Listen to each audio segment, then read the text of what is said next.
Evangelho como me foi revelado por Maria Valporta, capítulo 414.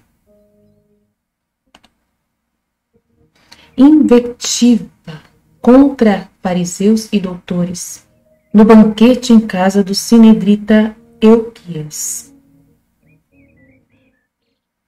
o que vai tramar a traição de Judas e garantir a morte de Jesus, depois dessa visita de Jesus à casa dele. 10 de abril de 1946 é a visão.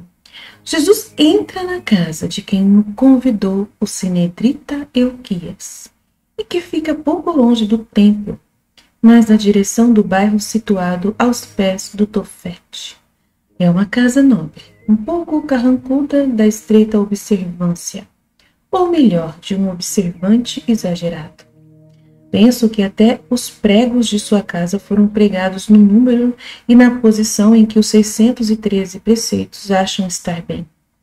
Não há nenhum desenho nos tecidos, nenhum ornato nas paredes, nada que pareça pueril, nada daqueles pormenores, que até nas casas de José de Nicodemos e dos próprios fariseus de Cafarnaum lá estão colocados para embelezarem a casa. Esta transpira por todos os poros o espírito do seu dono. É fria, pois totalmente despida de todo o ornato. É de um aspecto duro em seus móveis escuros e pesados, e esquadrejados como se fossem sarcófagos. É repelente. É uma casa nada acolhedora e que se fecha, inimiga de quem nela quiser entrar. E o Dias ainda faz que isso seja notado. Estás vendo, mestre, como eu sou observante? Tudo diz. Olha, o todo não tem desenhos, móveis não têm ornatos, nada de vasos com esculturas, nem lampadários imitando flores. Eis tudo regulado pelo preceito. Não farás para ti nenhuma escultura, nem representação do que existe lá em cima no céu, ou aqui embaixo da terra, ou nas águas abaixo da terra. Assim, tanto na casa como nas minhas vestes e nas dos meus familiares. Eu, por exemplo, não aprovo neste teu discípulo, Iscariotes, aqueles trabalhos na veste e no manto. Tu me dirás, muitos o usam, dirás, não é mais do que uma grega. Está bem, mas com aqueles ângulos, com aquelas curvas, faz lembrar muitos sinais do Egito. Que horror! São sinais diabólicos, sinais de necromancia, são siglas de Beelzebu. Não ficas honrado, ó Judas de Simão, por trazê-los, nem tu, mestre, por consentires nisso. Judas responde com uma risadinha sarcástica, e Jesus responde humildemente. Mais do que nos sinais das vestes, eu presto atenção para ver se não há sinais de horror nos corações. Mas eu pedirei, e desde já peço ao meu discípulo que traga vestes menos ornadas para não escandalizar a ninguém. Judas faz uma boa intervenção. Na verdade, o meu mestre muitas vezes me tem dito que teria preterido mais simplicidade em minhas vestes, mas eu fiz como eu queria, porque me agrada estar vestido assim. Mal, muito mal, que um galileu ensine a um judeu. Vai muito mal, e logo a ti que eras do templo, ó. E Euquias mostra logo como está escandalizado e os seus amigos o acompanham. Judas já ficou cansado de ser bom e replica. Nesse caso, haveria muitas pompas a serem suprimidas, a começar pelas vossas do sinédrio. Se devemos tirar todos os desenhos que colocastes para esconder as faces de vossas almas, apareceríeis bem feitos, bem feios. Como falas? Como alguém que vos conhece. Mestre, estás ouvindo? Eu estou ouvindo e digo que é necessária a humildade de um lado e dos dois lados a verdade. E uma recíproca condescendência. Só Deus é perfeito. Falaste bem, ó Rabi. Diz um dos amigos. É uma voz de pouca influência solitária que vem do grupo dos fariseus e doutores. Pelo contrário, falaste mal. Replica Euquias. O Deuteronômio é claro em suas maldições. Ele diz: maldito o homem que faz imagem esculpida ou saída de uma forma, coisa abominável, obra da mão do artífice. Mas o que temos sobre nós não são vestes e não esculturas. Responde Judas. Silêncio tu! Quem vai falar é o seu mestre. Euquias, ser justo e não confundas uma coisa com outra. Maldito é quem faz ídolos, mas não quem faz desenhos, copiando as coisas belas que o Criador colocou na natureza. Vamos então colher flores para ornar. Eu não as colho, nem quero ver os quartos ornados com elas. E ai das minhas mulheres se fizerem este pecado nos quartos delas. Só Deus há de ser contemplado. Pensamento justo, só Deus. Mas pode-se contemplar a Deus nas coisas de Deus, como numa flor, reconhecendo que Ele é o artífice da flor. Mas isso é paganismo. Judite se ornou e Esté se ornou com flores para um fim santo. Mulheres, a mulher é sempre um ser desprezível, mas eu te peço, mestre, que entres na sala do banquete enquanto eu me afasto um pouco para ir falar com meus amigos. Jesus aceita sem discussões. Mestre, estou respirando mal, exclama Pedro. Por que estás sentindo-te mal? Perguntam alguns. Não é um mal-estar, como de alguém que cai numa armadilha. Não fiques agitado e sede todos muito prudentes, aconselha Jesus. Ficai no grupo. Jesus fala, acho que fica. Não sei quem que é isso. Ficai no grupo e de pé, até que entrem os fariseus acompanhados pelos seus servos. Acho que foi Jesus que falou, né? Ficai no grupo e de pé, até que entrem os fariseus acompanhados pelos seus servos.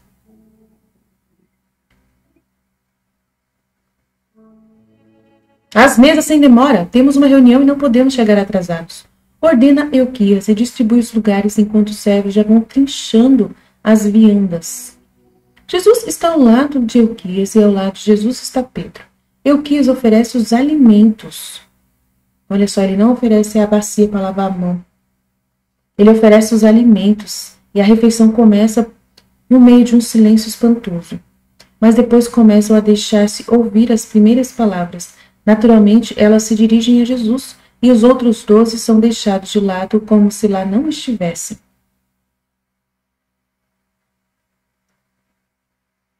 Judação. Jesus está ao lado de Euquias e ao lado de Jesus está Pedro. Euquias oferece os alimentos e a refeição começa no meio de um silêncio espantoso. Mas depois começam a deixar-se ouvir as primeiras palavras. Naturalmente, elas se dirigem a Jesus. Os outros 12 são deixados de lado, como se lá não estivessem. Né? O primeiro a interrogar é um doutor da lei. Mestre, então tens mesmo a certeza de seres o que dizes que és? Não o digo por minha boca. Os profetas o disseram antes que eu estivesse no meio de vocês. Os profetas? Tu que negas que nós sejamos santos, podes também aceitar como boa a minha palavra se eu disser que os nossos profetas foram os exaltados? Os profetas são sempre santos. E nós não, né? Mas olha bem que Sofonias une os profetas aos sacerdotes em sua condenação contra Jerusalém.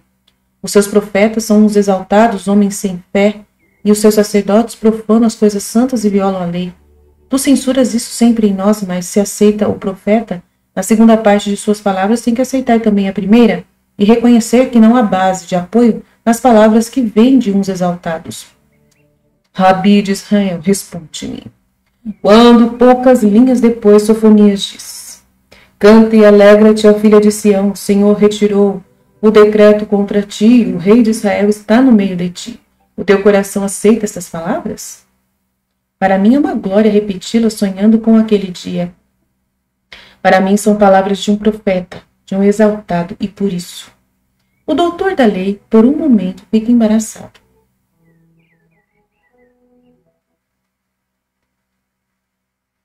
Acho que é Jesus que falou, né? Para mim é uma glória repeti-las, sonhando com aquele dia. Daí Jesus fala, mas elas são palavras de um profeta, de um exaltado, como você diz, e por isso. O doutor da lei, por um momento, fica embaraçado. Mas um amigo socorre.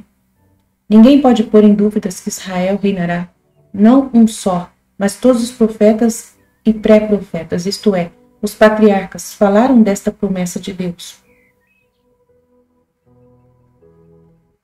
E nenhum dos pré-profetas e profetas deixou de mostrar-me como quem eu sou.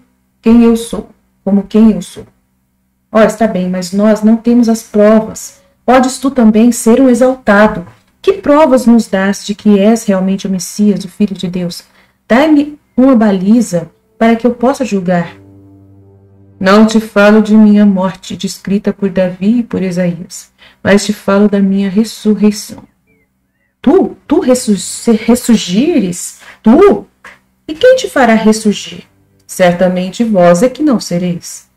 Não é o pontífice nem o monarca, mas não serão as castas nem o povo, mas por mim mesmo ressurgirei.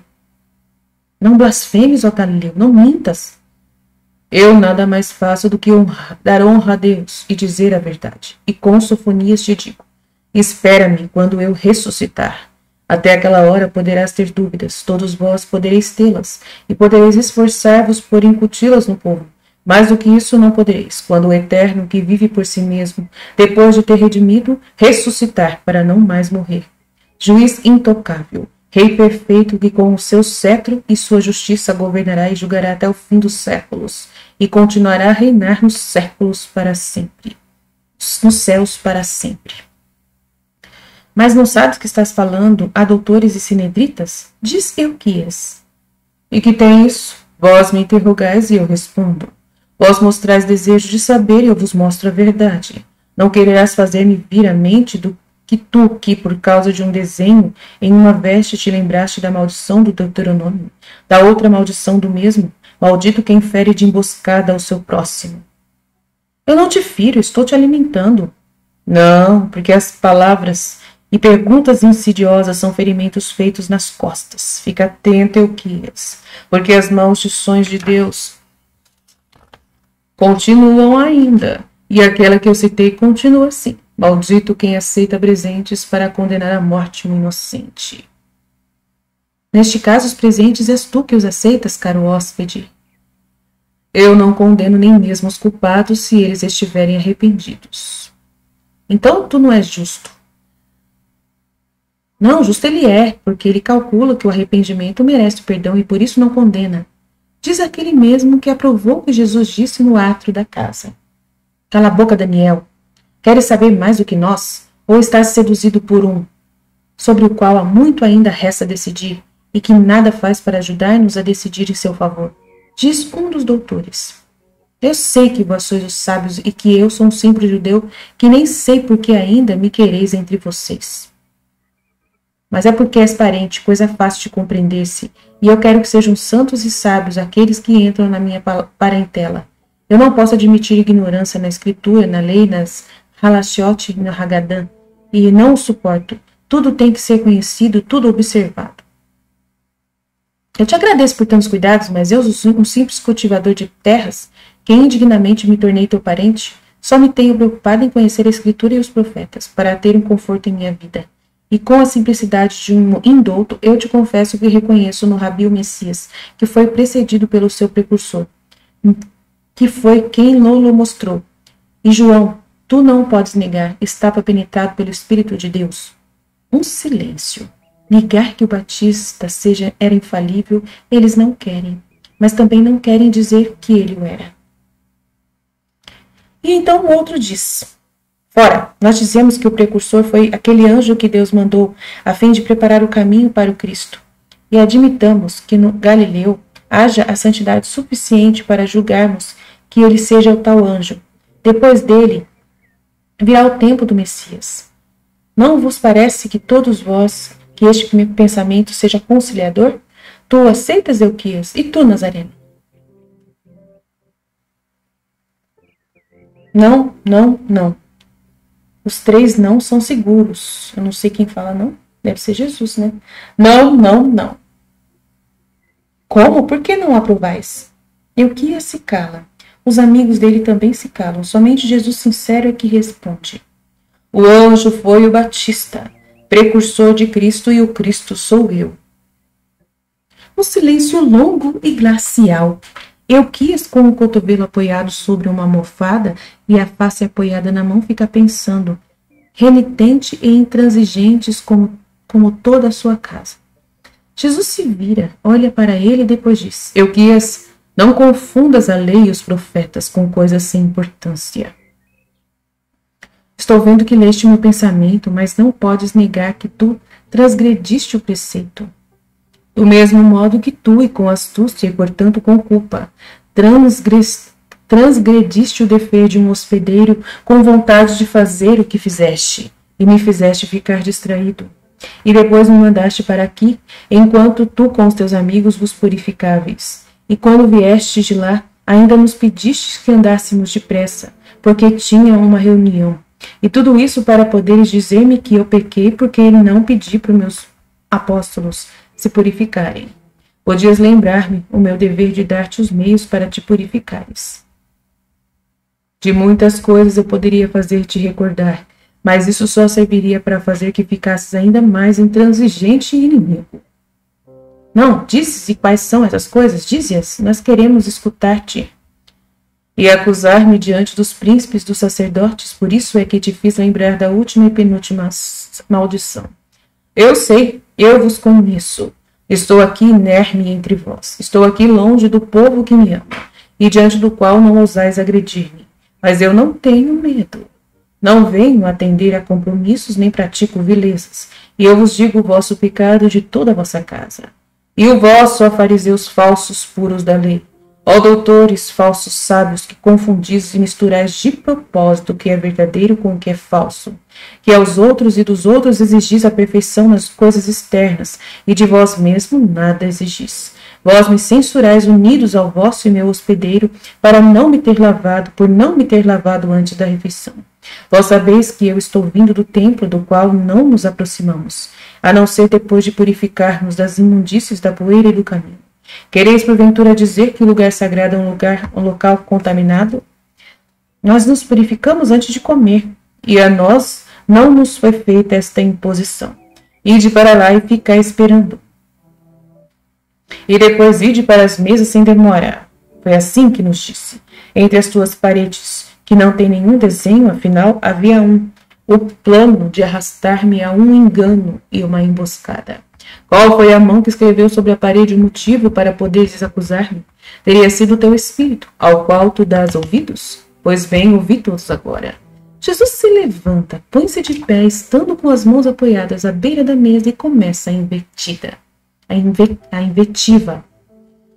Vós, ó fariseus, lavais o cálice e o prato por fora, e lavais vossas mãos e vossos pés, como se o prato e o cálice, as mãos e os pés tivessem que entrar em vosso espírito. E vós gostais de proclamar que é puro e perfeito. Mas não sois vós, e sim Deus que pode proclamar essas coisas. Pois bem, ficais sabendo o que é que Deus pensa do vosso espírito. Deus pensa que ele está cheio de mentira, de sujeira, de rapina, cheio de iniquidades, e que nada do exterior pode corromper aquilo que já está corrompido. Jesus levanta a mão da mesa e involuntariamente começa a gesticular com ela, enquanto continua. Mas quem fez o vosso espírito, como fez também o vosso corpo, não pode exigir, pelo menos em medida igual, que tenhais um respeito às coisas interiores, como tendes para as coisas exteriores. Ó estultos que sois, mudando os dois valores, invertendo o poder deles, não quererá o Altíssimo um maior cuidado com o espírito feito à sua semelhança, e que pela corrupção perde a vida eterna, do que com a mão e o pé cuja sujeira pode ser limpa com facilidade, e que se por acaso ainda continuassem sujos não teriam nenhuma influência sobre a limpeza interior? E pode Deus preocupar-se com a limpeza de um cálice ou de uma bandeja, quando essas coisas são apenas coisas sem alma e não podem influir sobre nada nas almas? Eu estou lendo teu pensamento, Simão Boetos. Não, ele não tem consistência. E não é por um pensamento de saúde, não é para a proteção da vossa carne, da vossa vida, que vós tomais esses cuidados e praticais essas purificações. Os pecados carnais, especialmente os pecados da gula, das intemperâncias, das luxúrias, são certamente mais nocivos à carne do que um pouco de poeira sobre as mãos ou sobre o prato. Contudo, vós os praticais sem preocupar-vos de cuidar de vossa existência e da incolumidade dos vossos familiares. e fazeis pecados de outras espécies, porque além da contaminação do espírito e do vosso corpo, o esbanjamento de vossas forças, a falta de respeito para com os familiares, as faltas feitas para com o Senhor pela profanação do vosso corpo, no qual deveria estar o trono para o Espírito Santo, e a ofensa pelo juízo que fazeis de que vos deveis proteger das doenças que vêm de um pouco de poeira, como se Deus não pudesse intervir para proteger-vos das doenças físicas, se a ele recorresseis com o espírito puro. Mas aquele que criou o interior, por acaso não criou também o exterior e vice-versa? E não é o interior a parte mais nobre e marcada pela semelhança com Deus? Fazei então obras que sejam dignas de Deus, e não essas mesquinharias, que não se elevam acima da poeira, com a qual e da qual são feitas, da pobre poeira que é o homem em seu corpo, em sua estrutura como criatura animal, um barro ao qual se deu uma forma que volta ao pó, um pó que o vento dos séculos espalha. Fazei obras que permaneçam, que sejam dignas do rei, e santas obras que mereçam a coroa da bênção divina. Fazei caridade, dai esmola, sede honestos, sede puros em vossas obras, em vossas intenções, e mesmo sem recorrer à água de vossas abluções, tudo será puro em vós. Mas o que é que estáis achando? Que estáis certos porque pagais os dízimos dos aromas? Não. Ai de vós, ó fariseus, que pagais os dízimos da hortelã e da arruda, da mostarda e do cominho, do funcho e de todas as outras hortaliças, mas vos descuidais da justiça e do amor a Deus. Pagar os dízimos é um dever e se cumpre uma obrigação. Não há outros deveres que também são cumpridos. Mas há outros deveres que também são cumpridos. Ai de quem observa as coisas somente externas e se descuida de observar as internas, baseadas sobre o amor a Deus e ao próximo. Ai de vós, ó fariseus, que amais os primeiros lugares nas sinagogas e nas reuniões, e gostais de ser reverenciados nas praças, mas não pensais em fazer as obras que vos deem um lugar no céu, e mereçam para vós a reverência dos anjos. Vós sois parecidos a uns escondidos, que ficam sem serem observados por quem passa por perto deles e não sente arrepios. Mas que arrepio sentiria se pudesse ver o que é que está fechado dentro deles. Deus, porém, vê todas as coisas, até as mais ocultas, e não se engana ao julgar-vos. Jesus é interrompido por um doutor da lei que se levanta e põe-se de pé para contradizê-lo. Mestre, falando assim está nos ofendendo, logo a nós, e isso não te convém, porque nós devemos te julgar. Não, não vós. Vós não podeis julgar-me. Vós é que sereis os julgados, e não juízes, e quem vos julga é Deus. Vós podeis falar, emitir sons por meio de vossos lábios, mas nem mesmo a voz mais poderosa é capaz de chegar aos céus, nem percorre toda a terra. Num pequeno espaço de tempo volta ao silêncio. E depois de pouco tempo